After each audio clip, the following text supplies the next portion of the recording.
In the heart of coastal Nigeria, where the Atlantic waves crash against weathered fishing boats, an old tale still sends shivers down the spines of local fishermen. They say the most terrifying stories aren't whispered around campfires, but passed down through generations who've witnessed them firsthand. Back in 1987, a respected fisherman named Ekong led a small crew of 5 men. They were known for venturing deeper into the waters than anyone else, always returning with nets full of fish when others came back empty-handed. Their secret? They fished during the blood moon, believing the red light drew the biggest catches to the surface. One particular night, under a blood moon so bright it painted the ocean crimson, Ekong and his crew sailed further than ever before. The waters were unusually still, like glass, reflecting the eerie red sky above. The silence was deafening. No birds, no wind, just the gentle lap of waves against their wooden hull.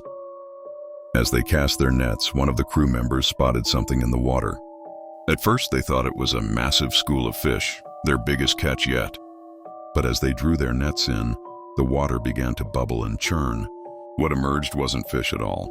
Dozens of hands, pitch black and dripping with seawater, grabbed the sides of their boat. These weren't human hands. They were too long, too twisted, with webbed fingers and barnacles growing from the knuckles. The crew watched in horror as pale, milky eyes emerged from the water, attached to faces that seemed to be melting into fish-like features. These creatures, the elders later explained, were the Abiku Omi, fishermen who had made deals with dark water spirits for better catches, only to be dragged into the depths and transformed. They surface only during the blood moon, seeking to pull others down to share their fate.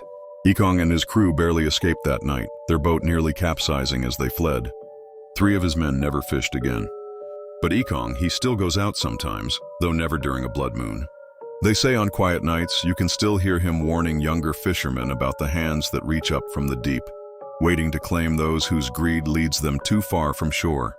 To this day, no local boat ventures out during a blood moon, and the fishing community holds a sacred ritual every year to appease the Abiku Omi, hoping to keep them in the depths where they belong. Sometimes, on particularly still nights, fishermen swear they can see pale eyes watching from beneath the waves, and hands, just beneath the surface, waiting for their next victim.